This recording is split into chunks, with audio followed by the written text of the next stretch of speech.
Hello बच्चों, so let's read the question.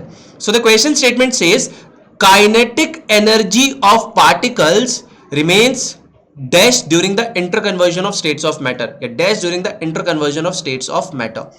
interconversion of states of matter का मतलब ये क्या कह रहा है कि कोई सब्सटेंस आपका सॉलिड से लिक्विड में कन्वर्ट हो जाए या बेसिकली लिक्विड से गैस में कन्वर्ट हो जाए या फिर reversible gas to liquid, liquid to solid या solid to gas, gas to solid. तो इसको बेसिकली हम कहते हैं interconversion of the states of matter.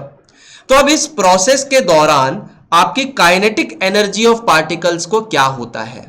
तो kinetic energy of the particles हमें पता है इट रिमेन्स कांस्टेंट. ये कांस्टेंट रहता है, इसी वजह से आपका जो टेम्परेचर है वो भी आपका क्या रहता है? कांस्टेंट रहता है. अब कुछ बच्चों का सवाल होगा तो फिर हीट एनर्जी कहां जा रही है?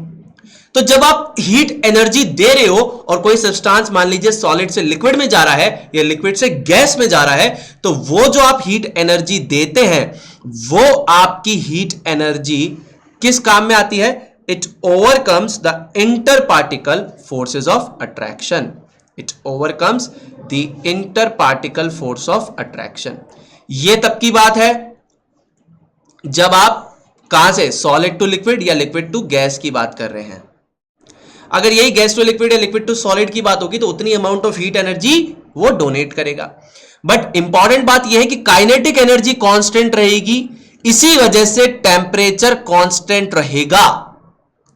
एंड ये जो हीट एनर्जी का ट्रांजैक्शन यहां हो रहा है कि हीट एनर्जी ओवरकम कर रही है फोर्स ऑफ अट्रैक्शन को, आपको देनी पड़ रही होगी हीट एनर्जी, या फिर ये हीट एनर्जी सिस्टम से बाहर जा रही होगी जब आप लिक्विड टू सॉलिड आ रहे हैं या गैस टू लिक्विड आ रहे हैं.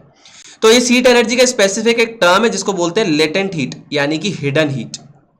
ठीक है, इसको ना तो आप परसीव कर सकते हैं ना आप मेजर कर सकते हैं. तो इंपॉर्टेंट बात यहां पे ये थी, kinetic energy remains constant and the temperature also remains constant because of that.